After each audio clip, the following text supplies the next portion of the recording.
Saúde a igreja com a paz de Cristo Senhor, amém? Vamos orar pelo irmão Moisés. Pai, nesse momento te agradecemos, Senhor, por aqui estarmos reunidos, por termos o prazer de estarmos reunidos na tua casa, na casa que carrega o teu santo nome. Senhor, neste momento te pedimos mais uma das tuas misericórdias. Usa o teu filho amado, neste momento sobre este púlpito, e traz a tua santa palavra. Nos conforma, Senhor, a tua santa vontade.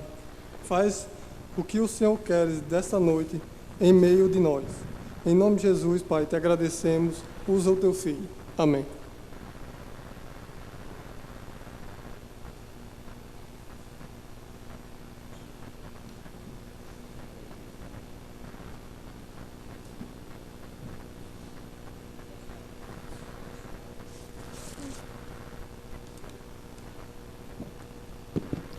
Irmãos, a graça e a paz do Senhor Jesus Cristo a todos, amém?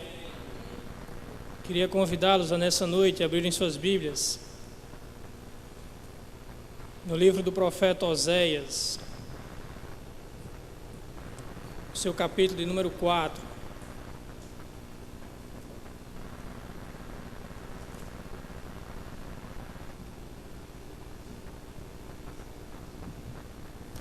Oséias, capítulo de número 4. À medida que os irmãos forem encontrando, fiquemos de pé.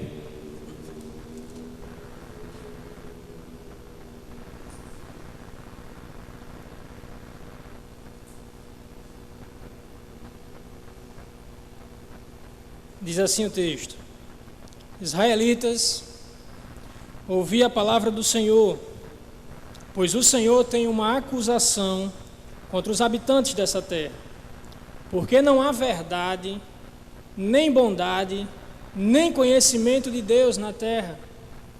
Só prevalecem maldição, mentiras, assassinatos, furtos, adultérios e violências, homicídios sobre homicídios. Verso de número 6 agora. O meu povo está sendo destruído porque lhe faltou conhecimento. Porque rejeitaste o conhecimento, eu rejeitarei, para que vocês não sejam sacerdotes diante de mim, vistos que esqueceram da minha lei, a lei de Deus. Eu me esquecerei dos teus filhos. Amém. Meus irmãos, meu tema nessa noite será trabalhar o mandamento não matarás e não furtarás. E eu escolhi esse texto de Oséias, porque nesse texto nós conseguimos perceber algumas coisas interessantes a título de introdução para o meu tema. Meus irmãos, quando a gente olha para o texto de Oséias, o que a gente vê é que o povo de Israel está corrompido, e o verso 6 é claro. Eles haviam esquecido a lei de Deus. E meus irmãos, o povo estava corrompido e era algo notório. E no verso de número 1, o profeta diz algo interessante. Ele diz: ouvi, israelitas, pois o Senhor tem uma acusação contra vós. O profeta agora tem a imagem de um tribunal, e o profeta chama o povo de Israel para um julgamento, onde ele é o promotor e ele tem acusações a fazer à nação de Israel. E as acusações, meus queridos irmãos, são pelo menos 3 nesse texto. Não há verdade naquela nação, não há bondade naquela nação, e não há conhecimento de Deus naquela nação. Meus irmãos, o conhecimento de Deus é algo primordial em nossas vidas.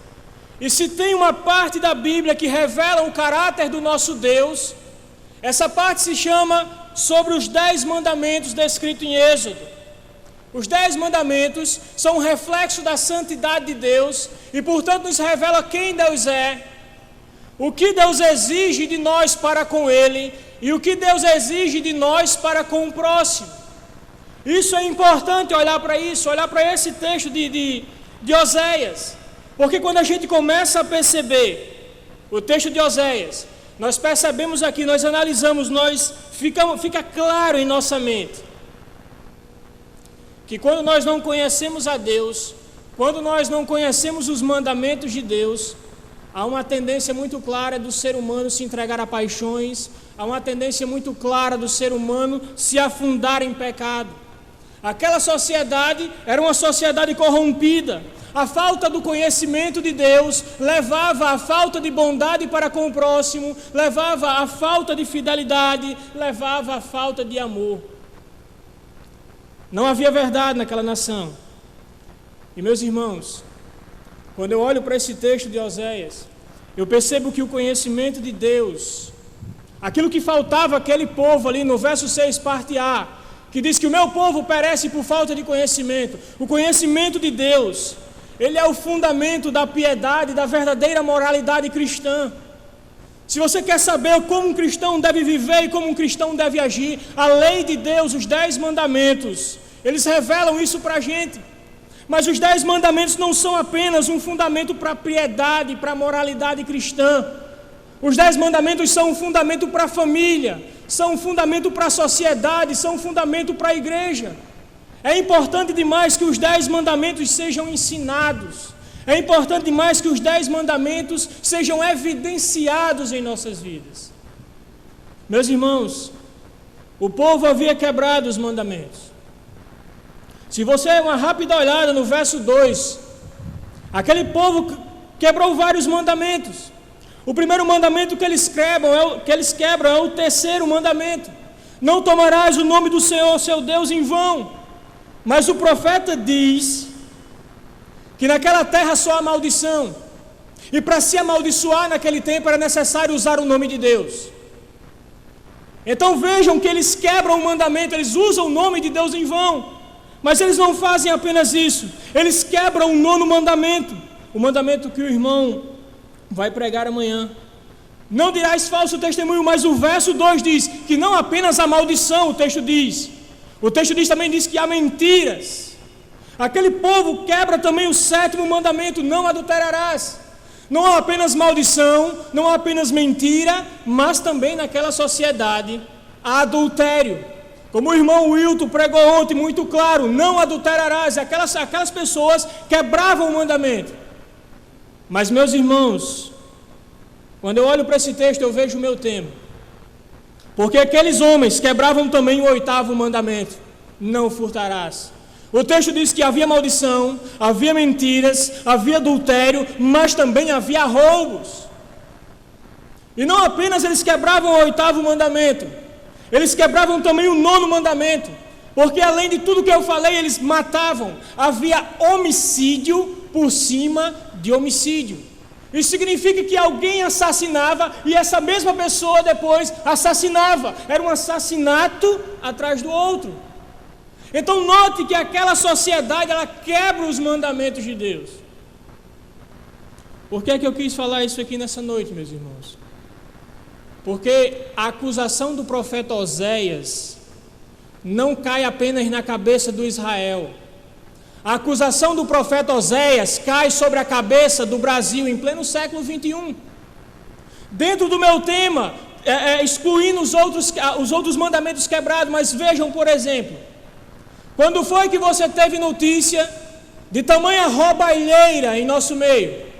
Quantos escândalos temos visto hoje no Brasil? A política se tornou tão corrompida que sequer temos confiança dos políticos que se dizem cristãos. Há corrupção e roubo em todos os lugares.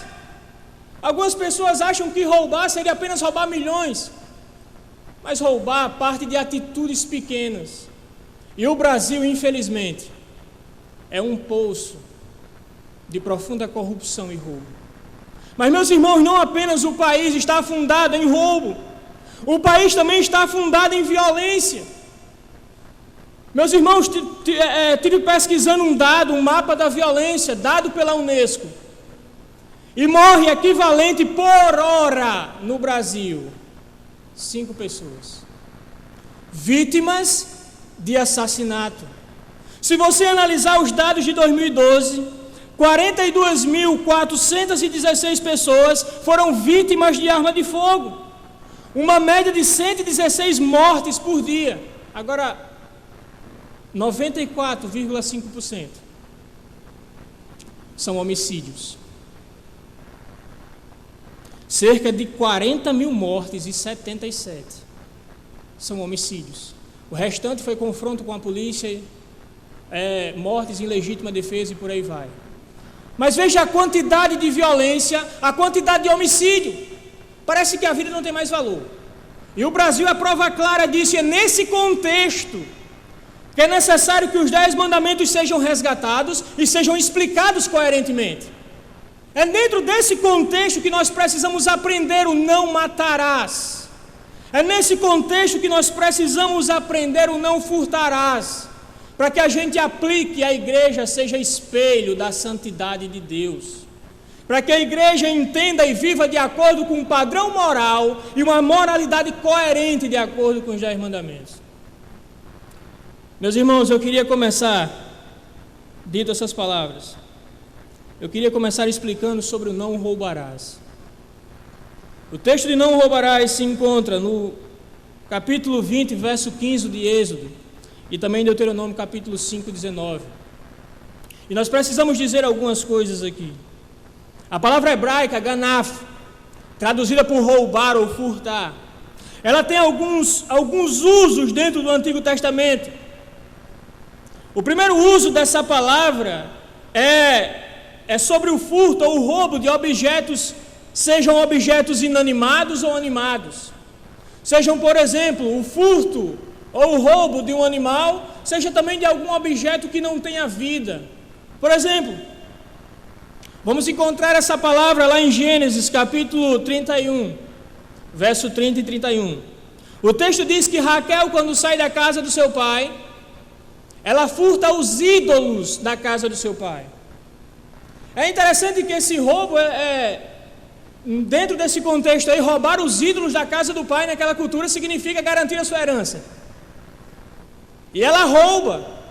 O texto diz claramente, ela furtou, ela tomou de conta de um objeto que tinha um valor agora econômico, porque dava direito a parte na herança, ela furta. Mas esse mesmo texto, meus irmãos, não furtarás, é usado também em Levíticos capítulo 19, verso 11, quando diz: não furtareis, não enganareis, nem mentireis, nem usarei de falsidade para com o seu próximo. Mentir também, além de roubar um objeto animado ou inanimado, é também uma atitude de engano. É uma atitude de mentir para o seu irmão para levar vantagem em alguma coisa. A Bíblia diz que Deus odeia a balança enganosa. Roubar não é apenas um objeto inanimado ou animado, mas uma atitude de defraudar o seu irmão. É o que o texto diz. Mas, meus irmãos, o uso da palavra também se refere a rapto de pessoas. Alguns rabinos e uma teologia bíblica que eu analisei diz que a palavra não furtarás significava furtar uma pessoa. Quando a gente olha para Êxodos 21, 19, o texto diz: o que furtar alguém e o vender, ou for achado em sua mão, será morto. Originalmente a palavra furtar estava ligada àquele que você pega uma pessoa, sequestra e vende como escravo. Ou seja, os irmãos de José, durante a lei aqui do Sinai, eram passíveis de morte. E o próprio José diz: vocês me furtaram da casa do meu pai. Então esse é o uso da palavra furtar no Antigo Testamento. Mas deixe-me aqui interpretar esse mandamento. O mandamento não furtar, a interpretação mais coerente que eu vejo, é a interpretação aqui que eu percebo dentro de um catecismo batista, na sua pergunta 81, catecismo baseado na Confissão de Fé Batista de 1689. A pergunta 81 diz: o que é proibido no 8º mandamento? E ele responde: o 8º mandamento proíbe tudo que prejudique ou possa injustamente danificar nossas próprias posses ou a de nossos próximos. O não furtar vai muito além de você pegar um objeto, vai também na sua atitude de prejudicar o outro. E é muito importante, meus irmãos, que a gente entenda isso, porque às vezes na nossa cabeça furtar é dinheiro, furtar são coisas grandes, e às vezes a gente está tirando do nosso local de trabalho resmas de folha, porque folha só de impressão já não tem mais nem isso, eles tiram resmas, canetas. Eu estou usando um contexto de trabalho, mas muitas vezes a gente se corrompe em outros contextos, pegando o que não é nosso, o que é da empresa, e por aí vai. Furtar é isso, são as menores coisas, não é apenas roubar o Banco Central, não, ela vai mais além. João Calvino diz uma coisa interessante, ele diz: todos os meios utilizados pelos homens para enriquecimento com prejuízo de outros, afastando da sinceridade cristã, que deve ser mantida com carinho e agindo com fingimento e astúcia, enganando e prejudicando o próximo, os que assim procedem devem ser considerados ladrões. Meus irmãos, nós não podemos ter nenhuma atitude que tire do nosso irmão aquilo que é direito dele. Não podemos roubar nada, absolutamente nada. E é interessante, meus irmãos, porque quando eu entendo que roubar aqui tanto é uma atitude de eu enganar o irmão, tanto é uma atitude de roubar algum objeto animado ou inanimado, eu consigo perceber a importância desse mandamento para o nosso contexto. E não apenas para o nosso contexto de Brasil, mas para o contexto mais amplo. Eu vou dizer por quê. Meus irmãos, o não furtarás, ele é o alicerce do sistema econômico. O não furtarás é instituído por Deus, porque Deus deu ao homem o direito de ter uma propriedade privada.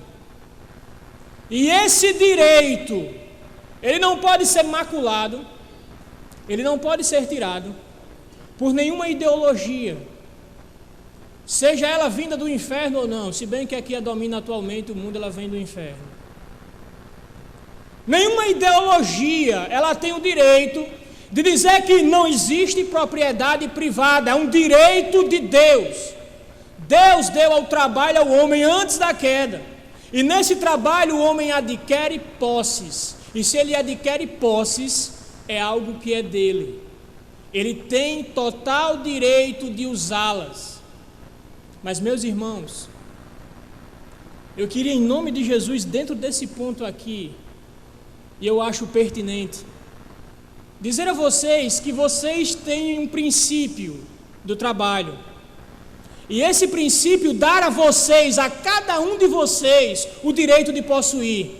Mas eu quero dizer que o direito de possuir que Deus dá a você requer responsabilidades suas. O direito que Deus dá a você de possuir coisas, seja você um ímpio ou seja você um cristão, o direito que você tem de possuir por causa do seu trabalho, do princípio do trabalho dado ao homem, requer algumas atitudes. E quando eu olho, meus irmãos, para isso, eu consigo perceber que um verdadeiro cristão, ele olha para suas posses, para o seu direito de possuir, e ele tem pelo menos duas atitudes que devem governar os seus sentimentos diante da riqueza. A primeira atitude que o cristão deve ter diante das posses, além de não roubar, é claro, é que o cristão, ele precisa viver em poupança. O cristão não é chamado por aí a pegar todo o dinheiro que Deus deu nas suas mãos. O dinheiro que Deus deu a você, através da saúde, através do sono, através da inteligência, tudo é dádiva de Deus. Ele não dá direito a você para você sair por aí esbanjando ou gastando dinheiro no que não convém. É interessante que o princípio da poupança é algo que era defendido pelos reformadores. Os nossos antigos batistas na fé, os nossos pais na fé defendiam esse princípio. Mas por que eles defendiam tanto o princípio de você guardar dinheiro, guardar as suas posses? Com um significado: ajudar o que precisa. Meus irmãos, Deus nos agracia com bens, e esses bens devem ser utilizados para o nosso benefício e o benefício do próximo. O trabalho é uma dádiva de Deus, sim, mas o que você consegue com esse trabalho não é seu, você é mordomo. E como mordomo, você tem que obedecer aos padrões descritos na Bíblia. E as nossas posses têm que ser para ajudar o próximo. Tem um texto fantástico. Mais uma vez, o reformador de Genebra, ele nos ajuda aqui. Vejam que coisa interessante. Não devemos alimentar dúvidas de que as riquezas que são acumuladas à expensa de nossos irmãos são malditas. E ele continua: e logo perecerão, e o seu possuidor será arruinado juntamente com elas, de modo que não conseguimos imaginar que a forma de um rico crescer seja fazendo provisões para um futuro distante e defraudando os nossos irmãos pobres daquela ajuda que lhe é devida. Não pense que o seu dinheiro, que você consegue com o seu trabalho, sirva para um futuro distante e ajuntar. Não estou dizendo que é errado você fazer provisão para um futuro distante. Não estou dizendo isso. Mas você pegar todas as suas riquezas para um futuro distante e ver o seu semelhante precisando, é algo complicado. Quem governa você? O Deus que pode fazer provisão amanhã? Ou as suas riquezas? Essa é uma grande atitude que nós temos que ter, porque às vezes as pessoas querem viver para enricar e juntar dinheiro e velhice, aposentadoria, mas não se lembram ela que hoje o Senhor pode dizer: louco, vão pedir a sua alma hoje. O que você fez? Vai ser para quem? Tanta riqueza que você juntou. Então percebam que as riquezas são algo efêmero, são dádivas de Deus através do trabalho, mas devem ser utilizadas para o nosso próximo. Não apenas os nossos benefícios, mas os benefícios do próximo. Mas, meus irmãos, diante das riquezas e das posses, nós precisamos também ter uma atitude de simplicidade de vida. Uma frase, se não me engano, foi o meu pastor que disse uma vez aqui, minha memória cada dia fica mais ruim. Nós compramos o que não podemos, com dinheiro que nós não temos, para impressionar pessoas que não conhecemos, usando roupas que não gostamos. Nós pegamos o nosso dinheiro e nós esbanjamos. Nós temos um celular, mas o celular que saiu, ele tem a função de apertar o X de cor amarela. E aí eu compro, porque é o celular da moda. E aí nós começamos a utilizar a nossa riqueza em coisas que não dão sustentação eterna. Nós estamos agora afundados comprando coisas sem utilidades. Quando eu digo sem utilidade, é porque o que você tinha já fazia trabalhe direitinho. Então, meus irmãos, o não furtarás é a base da sociedade econômica, é a base da nossa economia, mas é também responsabilidade nossa de usar aquilo que a gente ganha. A gente não rouba o próximo, e a gente também não quer que ele nos roube, mas o que temos feito com o fruto do nosso trabalho? Temos sido mordomos? Temos administrado bem as nossas riquezas? Ou temos usado para o nosso deleite em detrimento da fome, em detrimento da ajuda aos necessitados? Deus poderia, meus irmãos, Deus poderia fazer descer hambúrguer do céu, que nem estava passando um filminho de desenho hoje. Ele pode fazer qualquer coisa que não contraria a sua santa essência. Mas Ele deu à igreja uma responsabilidade social. Ele deu à igreja, eu não estou falando de igreja batista não, eu estou falando de você e eu, que é uma responsabilidade de nos preocupar com o próximo. E quantas vezes temos gastado o nosso dinheiro em coisas que não são tão duráveis. Eu tiro por mim, eu estava recentemente olhando alguns livros, inclusive eu já tenho até livros na área. Eu não preciso daquele livro ali, eu tenho livros na área que dá para suprir a minha necessidade, eu já estava pensando em comprar. Encher a minha casa de um livro que É figurinha repetida, eu chamo isso, é figurinha repetida. Eu estou dizendo uma atitude minha, mas há várias atitudes que a gente defrauda o nosso irmão, a gente rouba o direito do nosso irmão. Meus irmãos, eu creio que, mais uma vez, o reformador de Genebra, ele nos tem algo para nos ajudar. Na questão da simplicidade, ele diz: aquele que tem riquezas, seja por herança, ou por conquista sua, ou por receber heranças, ou por conquistas suas, deve lembrar-se de que o excedente não deve ser usado para intemperança ou luxúria, mas para aliviar a necessidade dos nossos irmãos. Lembram do filho pródigo? Ele saiu para lá, rico, mas gastou sua riqueza de forma dissoluta e errada. Nós às vezes temos gastado as nossas posses dessa forma, quando a gente deveria olhar para a simplicidade da Bíblia e recitar Provérbios, capítulo número 30, versos 8 e 9. Duas coisas peço ao Senhor, que afaste a falsidade dos meus lábios, e nem me dê nem riqueza e nem pobreza. Não me dê riqueza para quando eu estiver abastado, diga quem é o Senhor, e nem me dê pobreza, para que quando eu estiver passando necessidades, não seja levado a roubar. Não me dê nem riqueza e nem pobreza. Existe uma simplicidade de vida. Viver de forma simples é viver confiando que há um Deus que providencia, um Deus que exige que você trabalhe 6 dias, mas também é o mesmo Deus que cuida de pássaros que não trabalham. É o mesmo Deus que tem cuidado da sua igreja ao longo dos séculos. Viver com simplicidade é isso, é fazer provisões sim, mas não somente para nós, mas para o benefício do nosso próximo. Isso é uma grande importância do mandamento. Mas, meus irmãos, deixe-me aplicar esse mandamento, porque o próximo ele talvez demore mais um pouco. Meus irmãos, quando eu penso nesse mandamento, eu queria aplicar em primeiro lugar a relação empresarial, patrão e empregado. O não furtar exige que o patrão pague os devidos direitos ao trabalhador.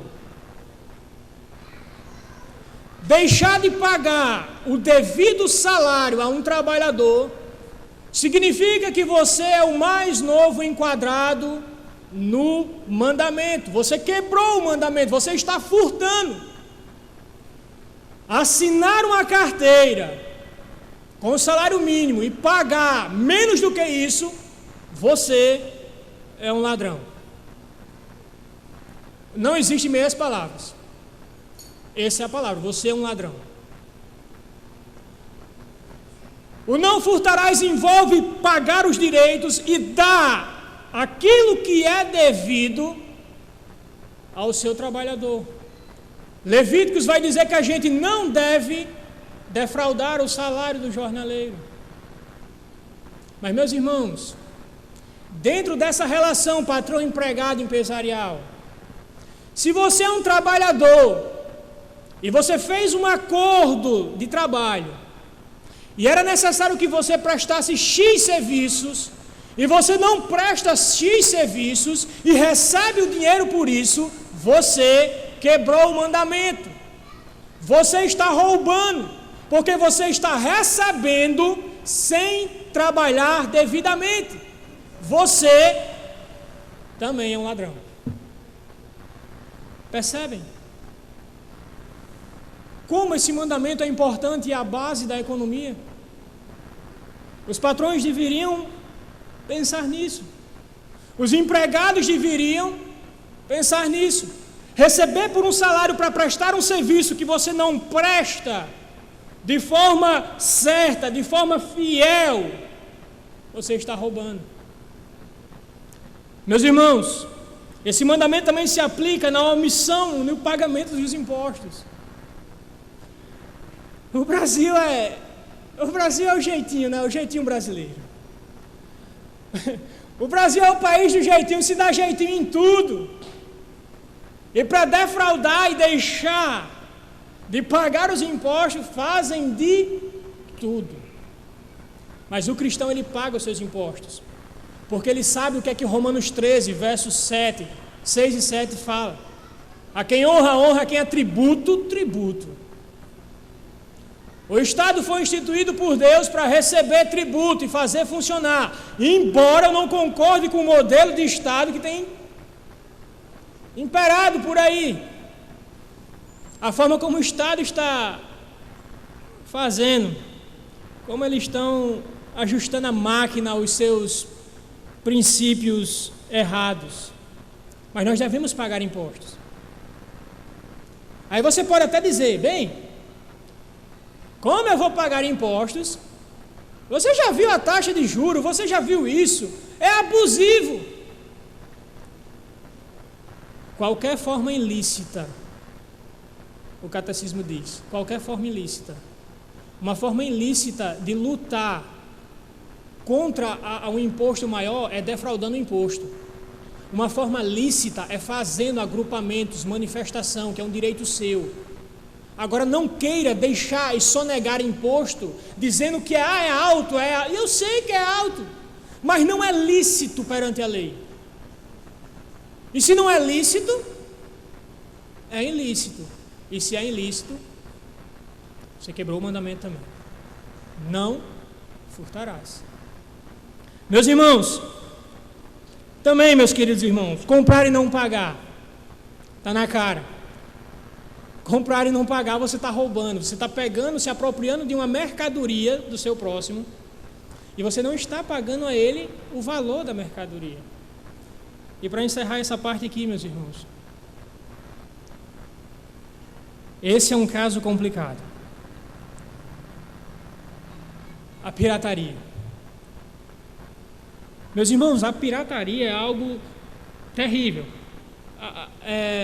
O Windows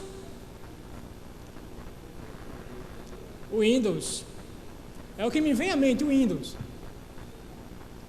O Windows pirata aqui, acho que ninguém tem, né? Graças a Deus. Mas, meus irmãos, a pirataria é um roubo terrível.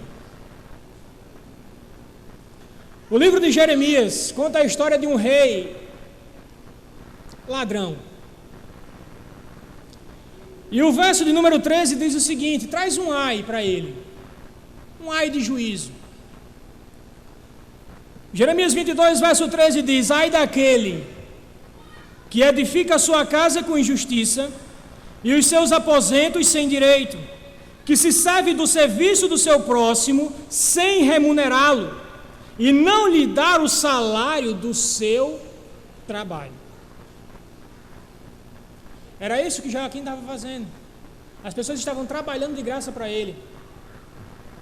Aqueles que fazem livro não têm o direito de trabalhar de graça para você pegar e xerocar e colocar na internet, não. A Vida Nova, o irmão Neemias recentemente me mostrou uma notificação da Vida Nova. E eles dizem que a pirataria ameaça a longo prazo a vida da própria editora. Percebem como a pirataria é um roubo terrível, porque ela vai arruinar uma editora que só tem trazido bênção para o Brasil. São livros de ótima qualidade. Mas veja o que acontece. A pirataria é terrível, meu irmão, mas como se já não fosse terrível, ainda tem gente que pega um CD pirata de Damares. Vocês riem? É difícil. Percebem? Quando você compra algo pirata, você está roubando. Mas quem está se importando nisso, né? Quem te viu passar na prova e não lhe ajudou, quando vê você na bênção, vai se arrepender. Então, meus irmãos, eu tinha uma senha de um site, que esse site era maravilhoso. Até esse mês me dá esse mandamento para me pregar. O site tinha tudo que eu precisava, livros e mais livros, aqueles que eu não posso nem comprar. E aí eu procurando nele, não há nada, autorização de nada. E eu olhei para uma pasta de história da igreja e, meu Deus, tenha misericórdia. Eu botava o dedo, apago ou não apago, e eu apaguei minha senha. Espero que Deus me dê agora dinheiro para comprar o livro, que eu acho que eu não vou tão cedo conseguir esse dinheiro, mas eu creio que obedecer é algo que a gente tem que fazer.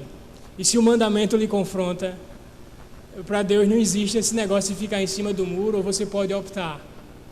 Não existe isso. Amém, meus irmãos? Eu queria agora examinar, meus queridos irmãos, e esse eu peço a Deus misericórdia. Eu queria analisar com os irmãos o não matarás. E o não matarás, ele vai estar em Êxodo 20, 13, e também em Deuteronômio 5, 17. E eu queria introduzir esse tema aqui do não matarás. Eu queria dizer que o não matarás, ele foi dado por Deus, pela importância que a vida humana tem. Meus irmãos, a vida humana é algo precioso demais para Deus.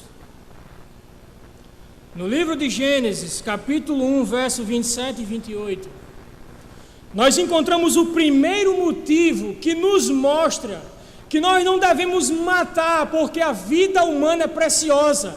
E a preciosidade da vida humana está ligado à sua criação, à imagem e semelhança de Deus. O texto diz que Deus criou o homem à sua imagem e semelhança. A imagem de Deus o criou, o homem e mulher os criou. E ele diz: dominai sobre os peixes do mar, sobre as aves do céu, sobre todos os animais que rastejam sobre a terra. Meus irmãos, o homem foi criado à imagem de Deus, e ele simplesmente, ele é o regente da terra. Ele é o representante de Deus na terra. Deus criou o homem para que ele fosse o representante. Atacar o homem e matá-lo significa atacar e afrontar o Deus vivo, aquele que criou o homem. Ninguém pode sair por aí e chegar e derramar a vida do homem, matar a vida do homem, porque ele foi criado à imagem e semelhança de Deus. A importância da vida reside nisso, porque o homem foi criado à imagem e semelhança de Deus. Antigamente, meus irmãos, os governadores das províncias representavam o próprio imperador. Atacar um governador significava atacar o próprio imperador. E eu digo a vocês que matar um homem é afrontar a Deus, porque Deus criou a sua imagem e semelhança. Mas a vida do homem não é apenas importante, porque foi criado à imagem e semelhança de Deus, porque ele é regente. Mas a vida humana, meus irmãos, ela é importante, porque nós somos todos irmãos. A evolução é uma piada. Todos nós somos irmãos, nós descendemos de um único casal, pai e mãe. Nós somos todos descendentes de Eva. E embora as gerações tenham nos separados, modificado os nossos DNAs, nós continuamos sendo irmãos. Temos uma unidade na raça. Somos importantes para Deus. Não podemos matar alguém que tem a imagem de Deus. Seria afrontar o próprio Deus. Tendo dito isso, meus irmãos, deixe-me explicar sobre a palavra utilizada no mandamento não matarás. A palavra hebraica usada, meus irmãos, rachak, espero que eu tenha dito a pronúncia certa, não entendo. Os teólogos bíblicos dizem que ela é utilizada 47 vezes no Antigo Testamento, é uma palavra rara, apenas 47 vezes. Tem várias outras formas que a palavra também toma, matar. E sempre que essa palavra é utilizada, ela é utilizada, por exemplo, significando assassinato violento. A pergunta que eu fico olhando para esse texto aqui, irmão Wilton, será que o texto está proibindo tirar a vida? Não matar significa não tirar a vida? Significa só isso? Será que o mandamento está proibindo isso? Tirou a vida, não importa a forma, é pecado. É interessante, meus irmãos, eu queria que dessa vez os irmãos abrissem comigo. Abram sua Bíblia em Êxodo.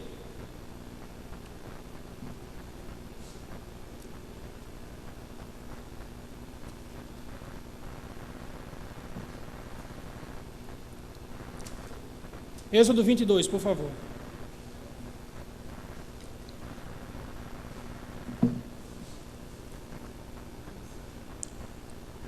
Amém? Eu quero que vocês prestem bem atenção, muito atenção no verso de número 2. Se um ladrão for pego arrombando uma casa e for ferido mortalmente, aquele que o feriu não será culpado de derramar sangue. Mas se o sol já tiver nascido, aquele que o feriu será culpado de derramar sangue. Meus irmãos, por que é que o texto está dizendo aqui? O texto diz, um capítulo antes, não matarás. E agora ele usa uma palavra diferente da que é usada no texto não matarás, da palavra rachak. E é interessante que ele está dizendo o seguinte: se um ladrão for pego arrombando a casa, e o dono da casa matar, ele não é culpado de morte, ou seja, ele não quebra o mandamento. Agora é interessante, se for de dia ele quebra. Por que é que eu matar um ladrão de noite não quebra o mandamento? Porque eu não sei se esse ladrão está armado. E Deus não condena uma morte em legítima defesa. Quando o texto diz não matarás, significa que eu tenho que evitar que a minha vida seja tirada e a de outro também. É isso que o texto diz. Conseguem perceber? O não matarás, a palavra matar ali, não se enquadra nesse texto aqui. Porque esse texto aqui é em legítima defesa. Ou digamos, por exemplo, um ladrão invade a sua casa, e aí vai querer estuprar a sua mulher, e você vai olhar e vai dizer: oxe, quando você terminar aí, mas eu não posso fazer nada contra você. Irmãos,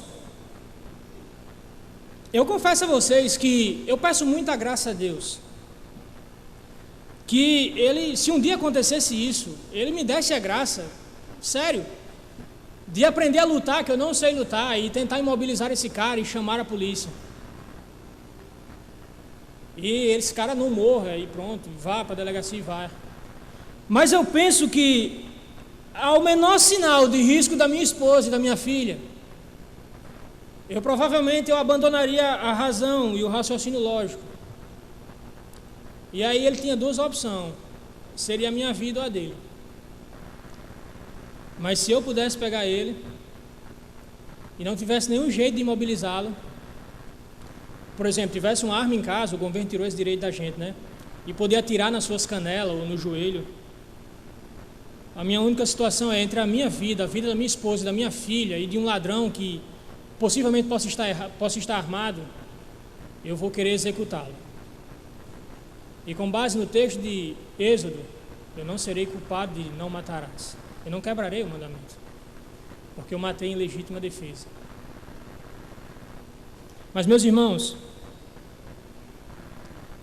eu creio que depois de ter dito isso, eu acho que os teólogos bíblicos estão certos quando eles dizem que a melhor tradução é, ao invés de ser não matarás, seja não assassinarás, porque é isso que o texto quer dizer.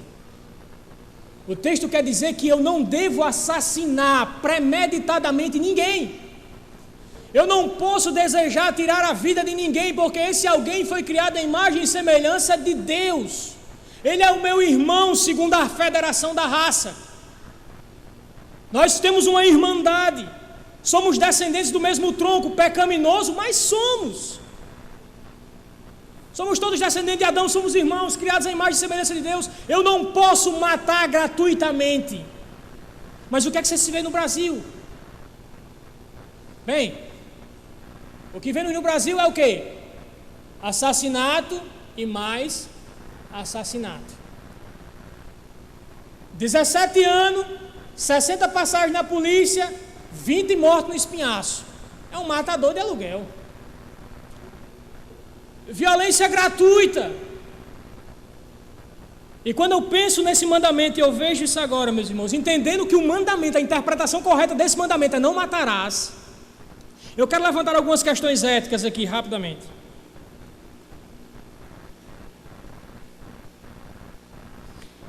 Primeiro, a pena de morte, ela é condenada na Bíblia. Irmãos, eu tenho absoluta certeza que não. Embora eu não tenha quase certeza de nada nessa parte ética das coisas, eu acho que a pena de morte eu tenho certeza, e eu vou lhe dizer por quê. Malaquias capítulo 5, verso 2, não precisa ler, eu vou ler outro texto, eu quero só citar para os irmãos. Diz que Deus odeia aquele que age com violência. E eu queria que vocês abrissem sua Bíblia em Gênesis, por favor. Capítulo número 6.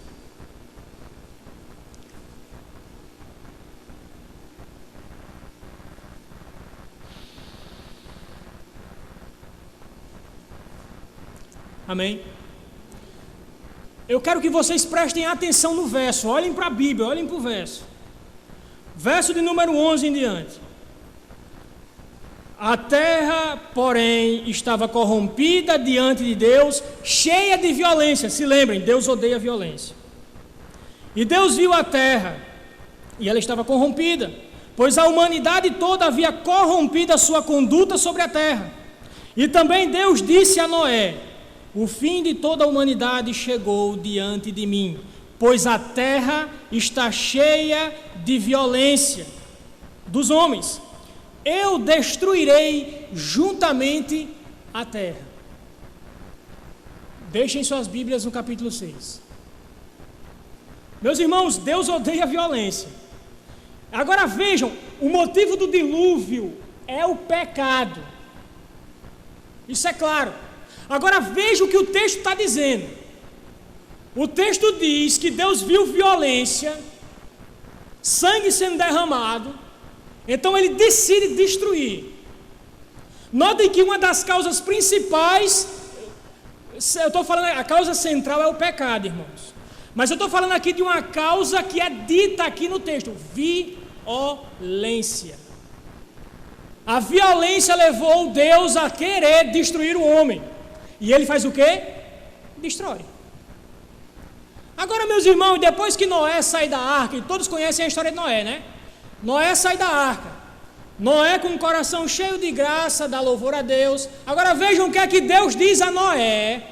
Capítulo 9 de Gênesis, verso número 5. Perdão, número 6.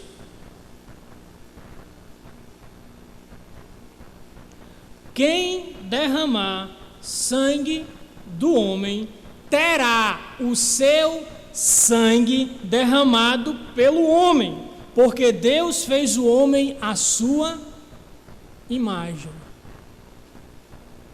Um conselho que Deus deu a Noé é o seguinte: não mate pessoas feitas à minha imagem, porque senão você vai morrer. Isso ficou tão claro, meus irmãos, que em Deuteronômio, capítulo 19, versículo do 1 ao 13, ele diz algo interessante: olha, se alguém cometer um homicídio, e esse cara fugir para uma cidade de refúgio, se ele for culpado, tire ele até se ele estiver segurando no meu altar, arraste ele para fora e o mate. Se ele for culpado de homicídio. Deus não quer que o sangue dos seus filhos, criado à sua imagem e semelhança, seja derramado. Mas no Brasil hoje a vida vale centavos. As pessoas matam e o sentimento de impunidade é terrível. Ontem pela manhã, no trabalho, a televisão ligada. E aí estavam dando um relato lá de um estuprador. Esse estuprador já tinha matado uma mulher. E aí ele pegou uma segunda mulher, a segunda mulher conseguiu escapar e dar relatos desse cara. Ele disse que enquanto ele estuprava ela, dizia o seguinte: olha, há 3 dias atrás eu estuprei sua amiga, e de fato ele tinha estuprado a amiga dela. E depois que eu fiz isso com ela, eu a matei. E de fato ele matou. Percebem o grau da... Falta palavras para descrever esse homem. A justiça vai pegar esse homem e vai botar na cadeia e vai pagar para ele estar ali dentro. Ele vai receber salários ali dentro. Enquanto os meus impostos e os seus vão estar sustentando esses homens. Percebem? É o meu dinheiro e o seu. Não pense que é o dinheiro do governo, não. O governo não tem dinheiro, não. É nosso. Vão estar sustentando ele. No Israel antigo, as penas eram pecuniárias. Ou retribuição ou execução. Agora, meus irmãos, a grande pergunta que fica analisando Gênesis, o motivo do dilúvio foi a violência. A gente viu, não está na Bíblia? Deus não mandou matar, se derramar sangue. Sou eu que estou dizendo. Moisés não está dizendo nada não, Moisés está citando aqui o texto. Eu pergunto a você, quem deve executar? Será que, por exemplo, eu posso agora virar um Batman da noite e ir atrás de, por exemplo, pessoas desse tipo aí e chegar lá e matar, pei. Não é o Batman não, né? É o Justiceiro, o Demolidor, pronto. Será que eu tenho essa autoridade agora de sair matando gente? A autoridade dada por Deus é para isso? No Antigo Testamento, os anciões, no capítulo 19 de Deuteronômio, é quem entregava o homicida culpado ao vingador de sangue para ser morto. Deus sempre deixou uma instituição para executar a sua pena. E essa instituição se chama hoje Estado. Deus criou 3 instituições: a família, a igreja e o Estado. O Estado ele tem a autoridade de trazer execuções. Abram sua Bíblia, Romanos capítulo 13.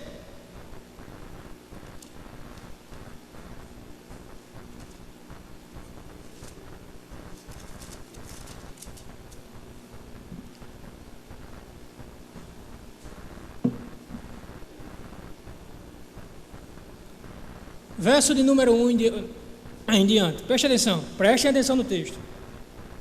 Todos devem se sujeitar à autoridade do governo, pois não há uma autoridade que não venha de Deus. E as que existem foram ordenadas por ele. Por isso, quem se recusar a sujeitar-se à autoridade opõe-se à ordem de Deus. E os que fazem isso trarão condenação sobre si mesmo, porque os governantes não são motivo de temor para os que fazem o bem, mas sim para os que fazem o mal. Não queres temer a autoridade? Faz o que é bem e receberá o louvor dela, porque ela é serva de Deus para o teu bem. Mas se fizer o mal, teme, pois não é sem razão que ela traz a espada, pois é serva de Deus e agente de punição, de ira contra quem pratica o mal. Agora, com esse texto em mente, meus irmãos, por favor, eu quero que vocês abram suas Bíblias aí em Atos capítulo 25 e 10. 25 verso 10. Esse texto é muito emblemático para a gente, dentro desse tema. Atos capítulo 25, verso de número 10 e 11, eu quero que os irmãos leiam comigo. Paulo está aqui diante de um tribunal, Paulo está diante de alguém que tem autoridade para julgar ele. Agora, olha o que é que Paulo diz. Paulo diz: estou perante o tribunal de César, ou seja, o Estado, onde devo ser julgado. Primeiro, Paulo admite que o Estado tem poder para julgar ele. Agora, preste atenção. Nenhum mal fiz aos judeus, como muito bem o sabes. Agora, veja o 11. Se, pois, fiz algum mal e tenho cometido algum crime digno de morte, não me recuso a morrer. Paulo estava... Por que Paulo não se recusa a morrer se ele tivesse cometido um crime digno de morte? Porque ele sabe que Romanos 13 ia ser escrito, sei lá. Ou ele já tinha na cabeça isso. Como um bom judeu, ele tinha estudado o Antigo Testamento, ele sabia que o mandamento lá não proíbe matar, em alguns casos. Proíbe assassinar. Conseguem perceber? E eu consigo perceber, meus irmãos, também, o próprio Jesus. Quando Pilatos o ameaça, Pilatos diz: eu tenho poder para lhe matar, tenho poder para lhe crucificar. E aí, nenhum poder, Jesus diz, nenhuma autoridade seria dada a você se do alto não tivesse sido dada. Toda autoridade é dada por Deus, instituída por Deus, para punir os maus. Punir o bom não, punir os maus. E nós devemos obedecer a elas, até que elas deixem de cumprir a vontade de Deus. Ok? Meus irmãos, eu queria trabalhar um outro ponto dentro desse tema. Eu trabalhei a pena capital, então em alguns casos, o caso de crimes hediondos, eu creio que a pena capital ela é válida.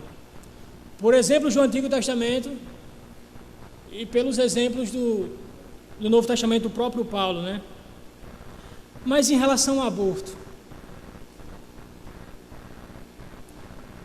existe algum caso que um aborto não quebre o mandamento? Meus irmãos, essa é uma situação extremamente delicada.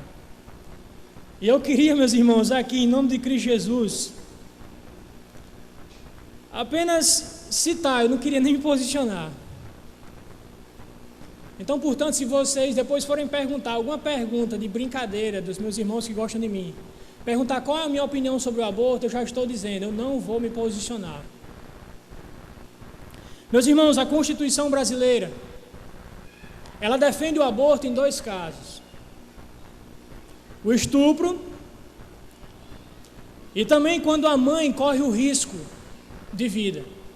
Em 2012, o Supremo Tribunal, o STF, né, ele entrou numa briga terrível para também dar o direito de abortar aquelas crianças que são geradas sem cérebro, anicéfalos.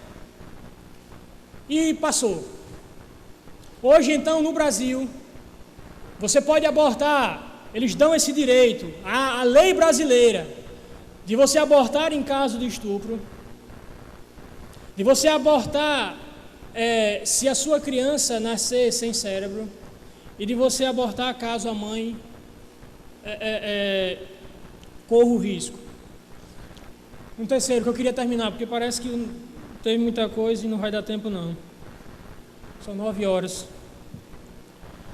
Aborto, pena capital, mas em caso de guerra.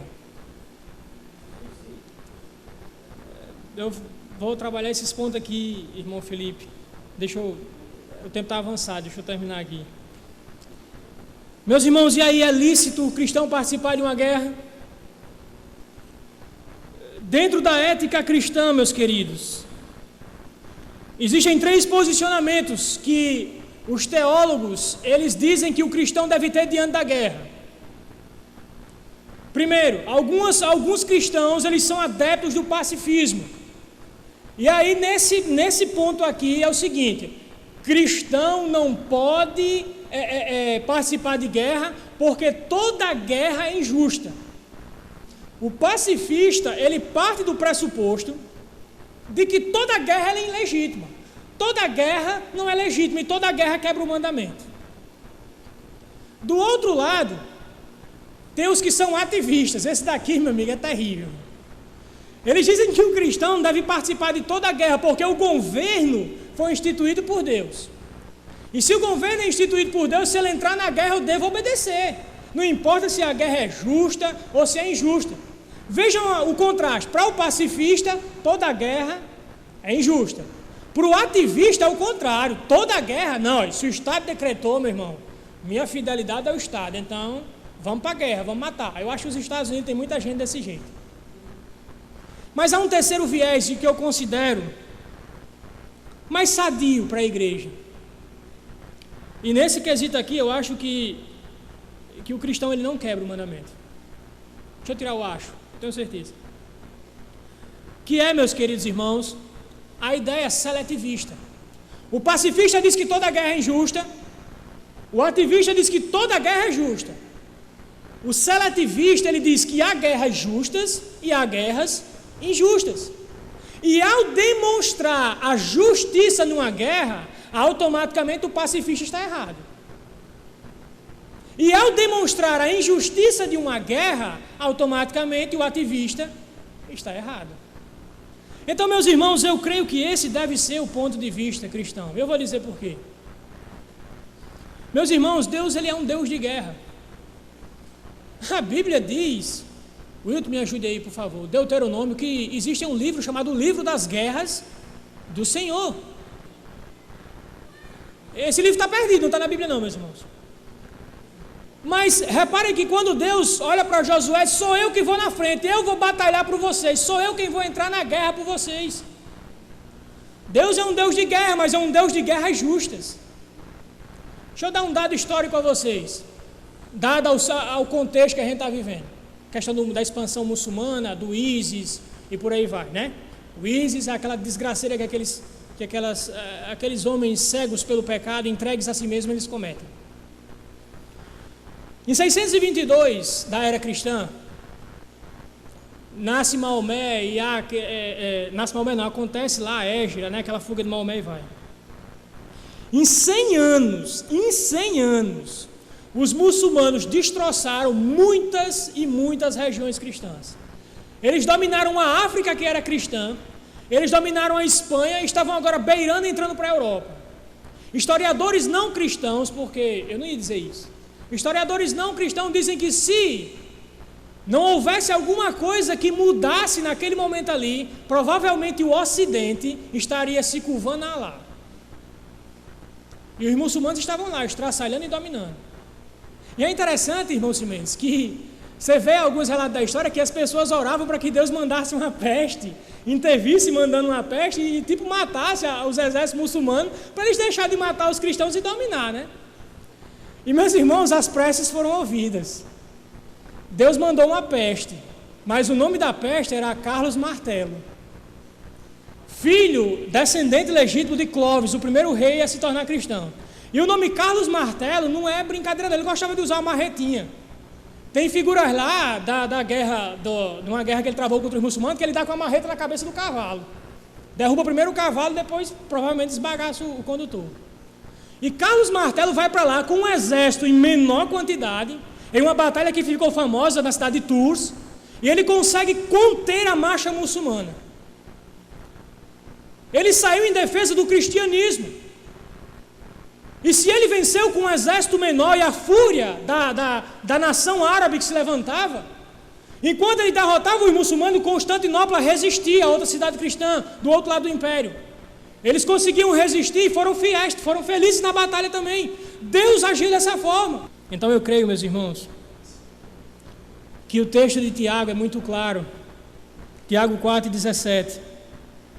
Aquele que sabe o que deve fazer o bem e não faz, nisto ele comete pecado. Vai deixar o grupo terrorista estuprar suas mulheres, arrancar a cabeça dos seus filhos e brincar com a cabeça, como eu vi num vídeo. Naquele dia minha natureza chegou ao extremo da ira, quando um cara pegou o corpo de uma criança sem cabeça e ficou brincando, como se fosse uma boneca. Nesse dia não apenas eu acho que o pescoço, mas até o nariz ficou vermelho. O ódio chegou a um nível extremo e depois eu tive que pedir a Deus para ver se Ele tirava do meu coração o que eu estava sentindo naquele momento ali. Irmãos, é isso, eu acho que o tempo esgotou. Deus abençoe a vida de cada um.